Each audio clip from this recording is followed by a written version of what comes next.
Hello and welcome. I'm your host, Elizibar. This is going to be a look at something I found while I was trying to do more research into the Action Lab comics situation. And I found this website called Ripoff Report, which I don't think I've ever heard of before. I don't know if it's a reputable website or anything like that, but it does say by consumers for consumers. Don't let them get away with it. Let the truth be known. So that's a registered trademark. I hope I'm not in trouble for reading that. Please don't get me in trouble. I'm not trying to rip anybody off. So way back in 2019, there was a Kickstarter run by Action Lab Comics for Amalgama. Right here. You can see it. That's some nice looking art, isn't it? Very styling. Got a lot of risque covers and stuff, which explains the prices, like $30 for a single comic book. That's a little much. That is definitely a little much. There are very few books I would pay that kind of money for. But though we scroll down here, Action Lab raised over 30 grand for a book. After the campaign was done, communication went dark. That's what it says. Well, it says went dark, but he meant went dark. And there were no longer any updates. Several months later, there's an update saying that shipping would start, but it never happened. The book was already in stores. In fact, I vaguely remember seeing a solicit in an email from one of my comic book stores for this book. $1,000 been invested and promised, and very few things made it to the people who backed it.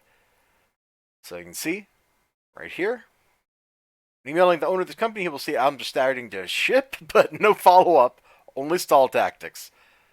This sounds familiar, doesn't it? Doesn't this sound like a pattern? It's starting to sound like a pattern. So let's look at the campaign. At this point, we're in 2021.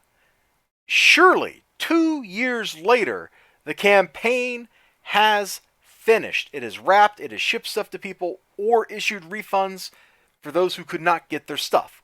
That's where we're at, right? We have to be there. Check the last update here. Okay, it's for backers only, so I can't see it, but it's from March of 2020. This is the last update. The Art of Mendoza books arrival date. So at this point, in March 2020, they were getting books or claimed to be getting books. There's a shipping update. Want to give everybody a quick update. We're 3/4 of the way done. That's what he says. That's from December 2019. Let's see what the comments say. And there are, wow, 214. You guys owe me a book, The Art of Dan Mendoza.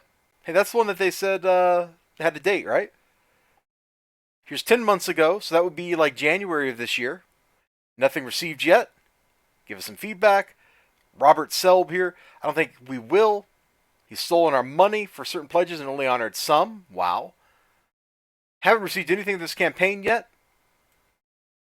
3/4 of my monthly titles are from you, so you ripping me off is off-putting.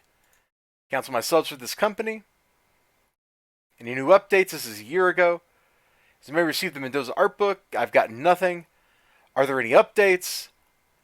Updates, please. Been 2 months since an update. Okay, so that's probably the Art of Dan Mendoza update. Any updates for the people that haven't gotten anything? Was sent the wrong size shirts. Okay, well that happens. But emailed and no reply. Anybody gotten their Mendoza sketch cover book yet? The rest of my order from the add-on store arrived Saturday. So we got one person out of the, I don't know, half dozen here. We had to go pretty far down to find a positive comment. Don't blame Kickstarter. Action Lab is to blame. Action Lab keeps saying Kickstarter has the money. Uh-huh.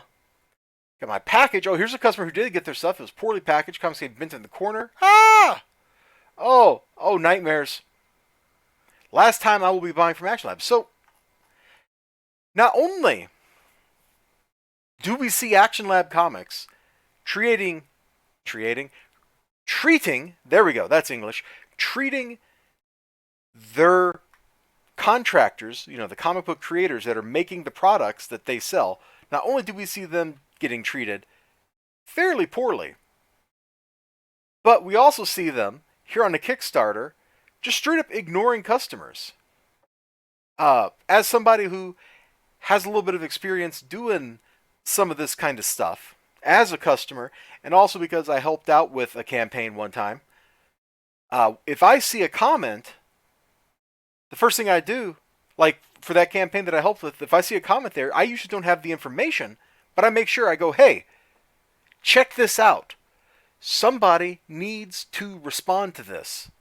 And then it gets responded to, like, maybe not same day, but certainly like within a couple days, if not just the next day. That's how you do business.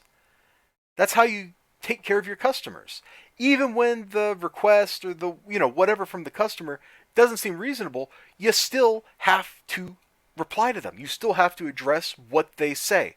You have to be like, hey, here's where we're at. I'm sorry you didn't get your book. And then, you give them some information or whatever. Maybe that's what they needed because they just forgot, like, oh, yeah, hey, I got that package I didn't open up or whatever. You give them their tracking info, and it says, hey, it was delivered, and then, oh, no, I didn't get it. Well, that's a problem with the post office, and then you can make it right for them. But if you're just ignoring people, you don't get the chance to make it right for people. You don't get the chance to have that conversation. You don't even get the chance to just straight up offer them a refund. This is not great. This is starting to look like a pattern in how Action Lab operates. It's starting to. You all take care of yourselves. You have a great day. Remember to like, comment, subscribe, all that good stuff. Hope to see you again next time. Until then, bye-bye.